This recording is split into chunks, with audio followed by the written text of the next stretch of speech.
Στις εκδηλώσεις του 4ου Πανελλαδικού Δημόσιου Μητρικού Θυλασμού συμμετείχαν σήμερα και τα Γιάννενα. Στην εκδήλωση στην κεντρική πλατεία της πόλης παρευρέθη ο Δήμαρχος Ιωνίων Φίλιππας Φίλος και μίλησε στα τοπικά μίντια για τα πολλά πλεονεκτήματα του μητρικού θυλασμού.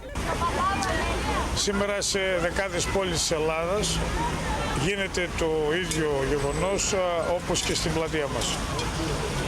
Θεωρώ πάρα πολύ σημαντική την πρωτοβουλία για τους εξής λόγους. Πρώτον, ότι η θρεπτική αξία του μητρικού γάλακτος είναι μια τροφή η οποία δεν αντικαθίσταται. Κάθε προσπάθεια επιστημονική να δημιουργήσουμε τεχνητό γάλα δεν έχει μπορέσει να προσεγγίσει την ποιότητα του μητρικού. Δεύτερον, κάθε παιδί που θυλάζει παίρνει έτοιμα αντισώματα από τη μητέρα του. Άρα, για τους πρώτους μήνες ζωής, μέχρι να δημιουργηθούν τα καινούργια αντισώματα, έχει ανάγκη για την προστασία και την ανάπτυξη του βρέφους να υπάρχει το μητρικό γάλα. Τρίτον, είναι όπως μας λέγανε στο Πανεπιστήμιο το αέβονον, δηλαδή το ευκόλως αγοραζόμενο. Άρα είναι μια τροφή η οποία παράγεται από το σώμα μας χωρίς κόστος, που είναι πολύ σημαντικό και ειδικά στις μέρες μας. Ένα θέμα ακόμα, είναι η στενή επαφή και η σιγουριά που νιώθει το βρέφος προς την προστάτη του που είναι η μητέρα του. Το βρέφος δεν αναγνωρίζει τη μητέρα ως μητέρα, αναγνωρίζει μία τροφό. Αργότερα γίνεται αντιληπτό από το παιδί ότι αυτή η συγκεκριμένη γυναίκα είναι η μητέρα του. Άρα νιώθει λοιπόν μία σημαντική προστασία. Νιώθει τη ζεστασιά, τη θαλπορή, την προστασία του νεογέννητου. Και άλλοι λόγοι που οι ειδικοί γνωρίζουν καλύτερα. Άρα, από αυτή την άποψη, εμείς χαιρετίζουμε αυτή την πρωτοβουλία, προτρέπουμε τις νέες μητέρες να θυλάζουν τα παιδιά τους, προτρέπουμε τον κόσμο να αντιληφθεί ότι ο θυλασμός είναι κάτι απόλυτα φυσιολογικό και διευκολύνει πάρα πολύ στην ανάπτυξη των βρεφών.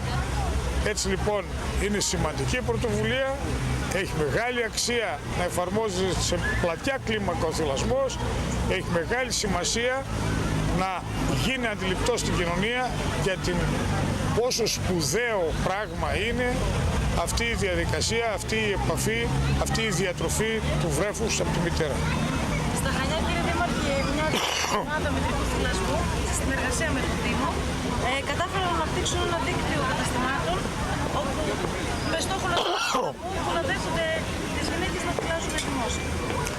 Το έχω υπόψη μου αυτό, το πληροφορήθηκα και έμαθα ότι είναι επιτυχημένο σαν μοντέλο. Θα συνεργαστούμε με τις κυρίες που έχουν πάρει την πρωτοβουλία εδώ και θα δει ο αρμόδιος αντιδήμαρχος της πόλης να δει πώς μπορεί να το εφαρμόσουμε κι εμείς. Σε κάποιο χώρο, έστω κεντρικό καταρχήν, και αργότερα ενδεχομένως ανάλογα και με το τι συνεργασίες μπορούμε να κάνουμε με καταστήματα, με εταιρείες, με επιχειρήσεις, μπορούμε να το πετύχουμε. Καταρχήν δεν είναι ντροπή, έτσι να γίνει κατανοητό αυτό το πράγμα. Δεν είναι ντροπή μια μητέρα να θυλάζει τον μωρό. Η Χριστίνα Κοψιδά και η Ξανθή Σπύρου είναι διαχειρίστριες της ομάδας μητρικού θυλασμού και μητρότητας.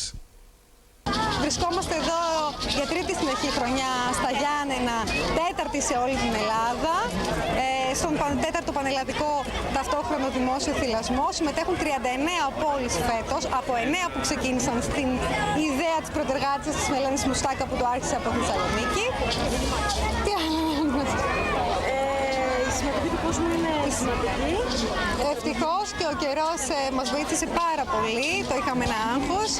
Γενικά και η τοπική κοινωνία αγκαλιάσε πάρα πολύ αυτή την εκδήλωση και οι χορηγοί μας και ο Δήμος όλοι μας βοηθήσανε να κάνουμε ένα όμορφο αποτέλεσμα, να ενημερωθεί ο κόσμος, γιατί είναι το πιο σημαντικό πράγμα, είναι η ενημέρωση του κόσμου, και τα παιδιά βέβαια να περάσουν μια όμορφη Κυριακή. Προσπαθούμε σήμερα να βγάλουμε τη μαμά από το σπίτι, θέλουμε να δείξουμε ότι μπορούμε να θυλάζουμε δημόσια χωρίς αυτό να προσβάλλει κάποιον.